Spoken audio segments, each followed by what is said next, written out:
Linguagens com Fabrício. As águas são muitas, infinitas, de tal maneira é graciosa que, querendo aproveitar, dar-se-á nela tudo por causa das águas que tem. O trecho foi retirado da Carta de Pero Vaz de Caminha, escrita em 1500. Com a chegada dos portugueses em território brasileiro, as terras encontradas foram relatadas pelos escrivães que acompanhavam os navios. Além disso, os jesuítas utilizaram da arte para catequizar os índios. Eu sou o professor Fabrício Gontijo e quero apresentar hoje o mapa falado do Linguagens com Fabrício, com o assunto O Quientismo no Brasil.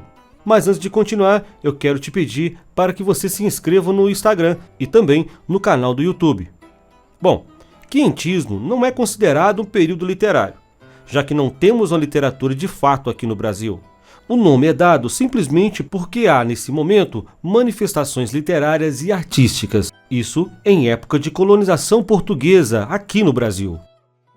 Muitos viajantes e jesuítas contribuíram com seus relatos para informar ao rei de Portugal suas impressões sobre a nova terra encontrada.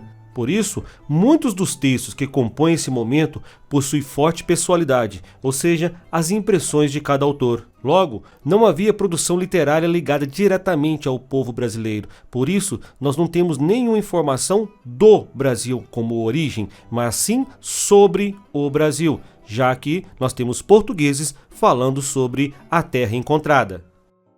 Vamos falar um pouco mais desse contexto histórico. O momento é de chegada das caravelas dos portugueses às praias de Porto Seguro. Um choque cultural com sustos e cuidados entre homens brancos barbados com muitas roupas e os nativos, pardos de maneira avermelhadas e nus. A principal finalidade das grandes navegações era o comércio. Porém aqui, os índios não eram compradores e nem vendedores de nada. Restou o objetivo da exploração econômica da terra encontrada. A colonização portuguesa incluía duas frentes, o império e a fé, ou seja, a exploração econômica e terra, e além do mais, a catequese. Sendo assim, na literatura teremos a literatura informativa, informações sobre a terra, e literatura jesuítica, a catequização dos índios. Na literatura de informação, teremos relatos, diários e cartas. O valor documental, a produção escrita nesse período, traça um detalhado perfil da terra sob a ótica de um colonizador surpreso com tudo que acaba de encontrar. Descrição encantadora, edenização. Tudo era visto como algo encantador e divino. Como indícios de mensagens de Deus, vale lembrar da forte manifestação religiosa presente em Portugal naquele momento. Um exemplo disso era o solo, o clima, a fauna e a flora. Tudo era visto como um Éden, um paraíso. O bom selvagem. Os nativos andavam nus e em inocência, um estado bíblico como se ainda não tivessem comido o fruto do bem e do mal. Convivem em harmonia com a natureza e ainda não foram corrompidos pela sociedade. A Carta de Pero Vaz de Caminha. Diário de bordo, crônica de viagem, é o principal documento. Então, se é documento, por que é literatura? A resposta está no jeito de escrever de Caminha. Um texto de valor literário pelas suas imagens criadas na descrição utilizando de metáforas, comparações, eufemismos, entre outros. Literatura de catequese.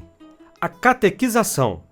A chegada dos jesuítas da Companhia de Jesus em 1549 inicia o processo de catequização dos índios a desejo da religião católica. Atenção para a data, é 1549. Os jesuítas não iniciaram a catequização imediatamente com a chegada dos portugueses, somente 49 anos depois. Função didática e moral. Didáticos, os textos eram de fácil entendimento e eram construídos de maneira simples. Tudo para estabelecer um momento de civilização europeia, apresentar os costumes e comportamentos do homem branco. O índio era a matéria-prima de uma nova sociedade. Artes para a catequese. Para que os índios entendessem as mensagens cristãs, Os jesuítas elaboravam poemas de natureza espiritual, que eram escritos com uma linguagem simples, compreensível e inocente. Os autos eram teatros pedagógicos baseados em textos da Bíblia e apresentados aos índios. Os jesuítas desenhavam em folhas de bananeira, cantavam e escreviam até na areia como recursos utilizados para facilitar a catequização. Não podemos esquecer os dois principais autores da catequização. Manuel de Nóbrega, suas principais obras, o Diálogo sobre a Conversão do Gentil, Caso de Consciência sobre a Liberdade. Lembre-se de gentil é com O, aquele que é um pagão ou ainda não foi civilizado. E o maior destaque é o padre José de Anchieta, a figura principal na produção de obras pedagógicas usando a arte. E até uma gramática e um dicionário ele fez. Entre suas obras estão A Arte da Gramática da Língua Mais Usada na Costa do Brasil, Cartilha dos Nativos, uma gramática tupi-guarani, e A Carta da Companhia. E assim, a catequese era utilizada não para conquistas realizadas como obtenção de bens, ou seja, de materiais e riquezas para a monarquia, mas ela era utilizada para a salvação de novas almas, assim como a igreja queria, acontecia a catequização dos selvagens. Bom, pessoal, então é isso. Eu encerro aqui o mapa falado sobre o quientismo no Brasil.